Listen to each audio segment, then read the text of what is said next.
Estamos de volta, segundo bloco do Antenaus na geral, falando sobre ética cristã. Tem muitas vertentes que a gente pode ir nesse debate. No último, eu só coloquei que a questão da ética cristã, ela se dá na reparação de erros também. Não apenas de evitar erros, mas quando você erra, como é que você deve reparar alguns erros. E eu só coloquei aquele ponto porque eu acho que isso acontece muitas vezes. Quando a gente erra e é pego no erro, como é que a gente lidar com isso? Lidar com ética, falando, realmente eu errei, fiz isso e vi, como é que eu devo pagar? Não, é Satanás. A gente espiritualiza também, joga para o outro lado e isso a gente vê que tem acontecido demais. Temos que aprender como Zaqueu, né? Zaqueu, quando ele teve um encontro com Jesus, ele era ladrão, era cobrador de impostos, cobrava mais, era corrupto. E quando ele tem um encontro com Jesus Cristo, a Bíblia diz em 2 Coríntios 5,17, agora, pois, aquele que está em Cristo Jesus, nova criatura é, as coisas velhas se passaram e eis que tudo se fez novo. Zaqueu, ele foi até Jesus Cristo e falou, Senhor, se alguém tem um defraudado, e claro que ele tinha defraudado alguém, devolverei quadruplicado. Então é mudança de caráter, foi aquilo que você falou. O evangelho muda o caráter, tem que mudar, senão não é evangelho, tem que mudar. Só que hoje existe o evangelho da acomodação. E muitos pastores estão sendo colaboradores desse evangelho, que não, a ética ela é inegociável, a ética cristã é inegociável, o evangelho é inegociável, aquilo que nós estamos discutindo aqui, até que ponto uma aliança vai favorecer o evangelho, mas vai contradizer o princípio bíblico. Evangelho, qualquer aliança que contradiz o princípio bíblico não favorece o evangelho, pelo contrário, traz escândalo e traz prejuízo ao evangelho. Eu só queria ressaltar, assim, uma esperança meio falível, que é esperar de uma igreja cristã, evangélica, um comportamento ético que deve ser a semelhança do comportamento de Jesus. Se a nossa ética é cristã, o nosso espelho deve ser o comportamento e os princípios inerentes a Jesus Cristo. De uma igreja tão inconstante e fraca em princípios de conhecimento da palavra de Deus. Se a gente quer ter uma experiência positiva de uma ética cristã, nós temos que voltar a trazer as nossas igrejas a um mergulhar do conhecimento da palavra. E eu percebo que muitas distorções, a gente até falou em algum momento sobre pessoas que têm um senso de justiça equivocado sobre o que a Bíblia é. Falta de conhecimento. E aí eu vou voltar, toda vez que eu venho aqui eu sempre bato nessa tecla. Qual é o problema de ética cristã, ética social enquanto igreja, ética pastoral? É porque existe falta de discipulado, existe falta de ensino, existe falta de fundamentação. A gente tem muito culto, mas ética não se desenvolve em culto. E deixa, só para corroborar com isso, que a gente está falando muito, que eu acho que, claro, o Espírito Santo gera isso na gente e tudo mais, mas é bom ele ter falado que isso não é culto. Porque se eu sair um pouco do cristianismo, eu vou para uma cultura, a cultura oriental de japonês, mesmo ética desonrei meu pai.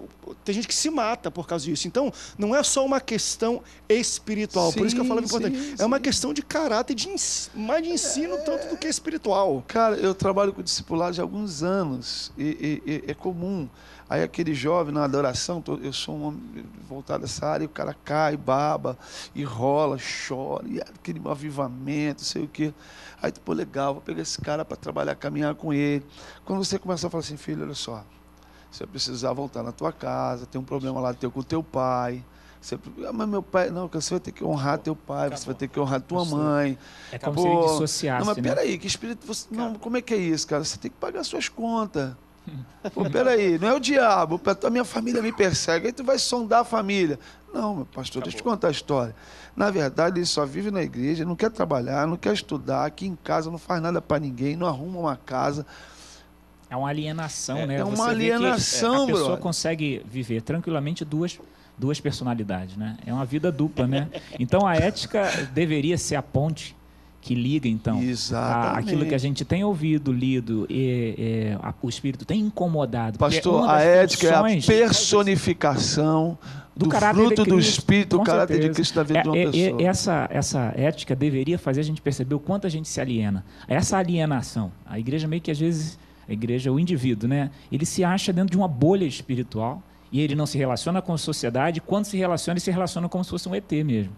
né? Fora o fato de que ele não consegue, né, entender que os valores que estão sendo incutidos nele são para serem aplicados à sociedade. Uma coisa que eu ia colocar quando a gente está falando aqui no início, André, é a ética cristã. De onde vem? O pastor Alexandre colocou. Então, é a ética de Cristo, ou seja, é o comportamento dele. Exato. É você olhar para os evangelhos. Aí, se eu pudesse fazer um recorte dos evangelhos, eu diria Mateus 5 a 7, Lucas 6, Sermão do Monte, aplicações práticas do ensino de Jesus.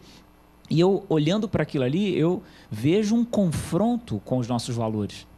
Quando a sociedade hoje ela tenta incutir na igreja uma nova ética, uma nova maneira de pensar, agir, falar, ela, na verdade, eu não sei se eu vou levantar uma coisa sem sentido, mas ela quase que pergunta para a igreja: igreja, qual é a ética de vocês? Ela faz a igreja refletir, sinceramente, qual seria a resposta de Jesus diante de uma sociedade como a nossa, qual seria a reação de Jesus, como ele viveria. Por que a sociedade faz isso? Na minha opinião, porque ela não está vendo Jesus. Quando a sociedade conseguir ver Jesus no caráter do crente, na aplicação do discipulado de verdade, ela vai ser impactada por uma nova ética, que, na minha opinião, tem como acontecer, na medida que o Espírito de Deus incomoda e a gente coloca em prática isso que a gente Me permito dizer uma coisa pessoal como pastor e igreja. Nós estamos com uma igreja aqui pertinho, começamos aqui na televisão, e nós temos um culto, que é o domingo, e durante a semana temos 2 encontros, que é terça e quinta, que nós chamamos de mudança e outro que a gente chama de estilo de vida. Nesses 2 dias da semana nós tentamos ensinar. E só temos culto ao domingo. E depois temos o que chama de conexão, que são grupos de células que a gente está modelo. Tem dia que nós temos 10, 15 pessoas, numa terça, outro dia tem 15, 20, no domingo tem 40, 45 pessoas no culto lá. E algumas pessoas, a gente tem procurado fazer um levantamento para ver quem que vem, um trabalho de dia a dia para ver, né? Algumas pessoas terminam na terça-feira ou quinta, que é o estudo da Bíblia, estamos estudando, estilo de vida, mudança, tal. Aí a gente ouve, diz assim: pastor, gostei. A gente se prepara, os outros pastores se preparam para ensinar a Bíblia, né? Porque a culpa foi nossa, como pastor, líder, porque por muitos anos os pastores, né, enganaram a igreja no seguinte aspecto, me permitam. Na hora do culto, o culto vai começar às 7h30, aí canta um, canta outro, canta criança, canta adulto, canta não sei o quê, canta, quando chega 10:50, o pastor, que sabe que ele conseguiu encher a linguiça do culto, aí ele abre a Bíblia e pega um salmo, aí fala 8, 9 minutos, fala em línguas ali, aí o povo fica tal, certo? Ele termina o culto e acabou. Isso ele vai levando a igreja por muito tempo. Aí a igreja se acostumou a só festa, não a estudar a Bíblia, aí se tornam crentes frágeis desse tipo. Aí o grupo lá diz assim para ele: pastor, gostei dessa palavra, mas eu quero revelação, pastor. A igreja onde eu estou é revelação. Eu chego lá às 7 horas, Deus revelando, revela. Aí você pega essa pessoa e você nota que chega naquilo que você está dizendo. Sim. Ele se alegra, ele pula, fala tal, mas quando ele é invocado a ir para a vida dele, para saber por que quando ele acaba daquele culto ali, ele não presta, ele é uma pessoa desgraçada, ele não tem vida própria, ele não tem amor próprio, ele é um crente que não demonstra a glória de Deus na vida dele, porque é isso que nós somos, Deus quer. O mundo precisa ver em mim a glória de Deus na nossa vida. Ele não consegue fazer isso, por quê? Porque ele é aquele crente de festa, de revelação, de pula. Quando ele parte na ética de estudar, ele não gosta daquilo, de sentar e ouvir a Bíblia. É gostoso, é bom, mas não é aquilo. Porque nós, a liderança, acostumou a igreja a viver essa vida. Sem discipulação, sem ensinamentos. O que Jesus fez. Quando Jesus multiplicou os pães, os peixes, aquela multidão ficou ali, comeu, todo mundo riu, todo mundo achou maravilhoso, todo mundo disse: pô, esse Jesus é muito bom, esse Jesus é lindo, é um pastor maravilhoso, nos deu de comer, nos deu atenção, nos deu tudo de bom, que está tão gostoso esse piquenique aqui. E quando Jesus falou: agora é o seguinte, pessoal, acabou de comer? Acabou. O negócio é o seguinte, quem não comer da minha carne e não beber do meu sangue, não tem parte para comigo. Quando Jesus falou: quem comigo não ajunta, espalha, quem não é por mim é contra mim, quando ele confrontou aquele povo com a palavra do seu evangelho, aquele povo foi embora. Aquele povo, e Jesus ali, ele falou: se vocês realmente creem que eu sou o Filho de Deus, se vocês realmente me honram, porque esse povo, e depois Jesus falou: esse povo vem até mim pela comida que perece. E a igreja de hoje também está indo para a igreja pela comida que perece. Porque a comida que permanece ninguém quer, como o senhor falou. O culto da palavra, o culto que está mais vazio. E o culto dominical é o culto que está mais cheio. Então, quando Jesus fala aquilo, começou a sair 1, 2, 100, 200, 300. Aqueles 5.000 que estavam ali, falou, pô, Jesus, que palavra dura. Poxa, Jesus, estava tão bom, estava tão gostoso. Aí o senhor vem com essa palavra agora, a ponto dos próprios apóstolos, como Pedro fala, Jesus, Jesus, o pessoal está indo embora, o senhor está perdendo membro, a sua igreja está ficando vazia. E Jesus falou, Pedro, quer tu também ir? Quer você também ir embora? Aí o Espírito de Deus deve estar falando, Pedro, não, Senhor, para onde eu irei, se só tu tem palavra de salvação? Então, e alguns pastores, infelizmente, acabam se corrompendo. Ou nós vamos trazer palavras de salvação, ou palavras de engodação, palavras que simplesmente alimentam o ego, mas não modifica caráter. Eu preciso falar algo aqui, eu acho muito importante, porque existe os sensoriais, existe essa série de corrupções, mas existe também, o que eu queria dizer é o seguinte, o cerne da ética cristã e da vida cristã é a cruz. A cruz precisa ser, esse nível de renúncia, ela precisa parar na nossa existência, porque Jesus, ele não abriu mão disso.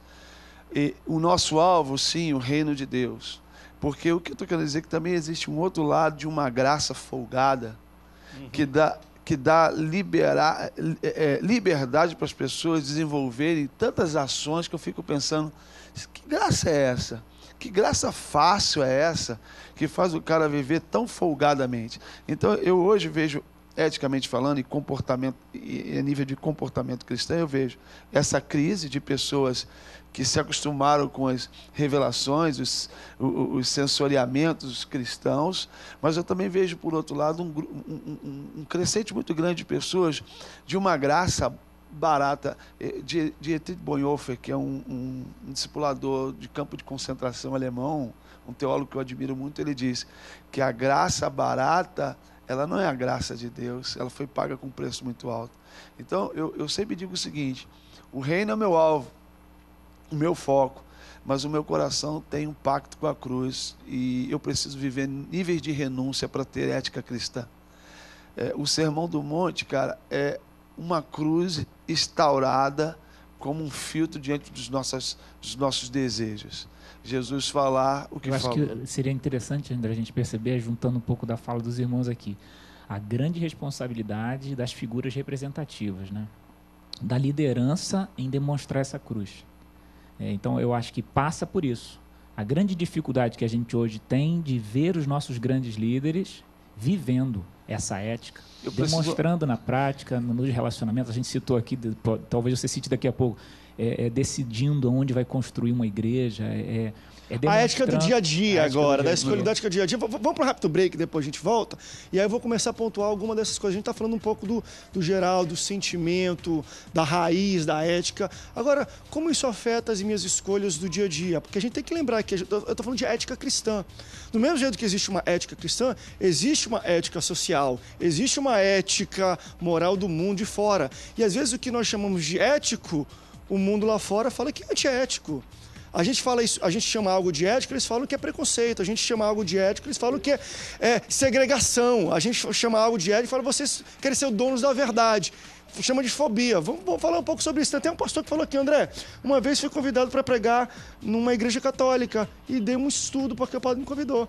E ao final, depois estava comendo tudo e falou, vem aqui, quando é que eu vou para a tua igreja?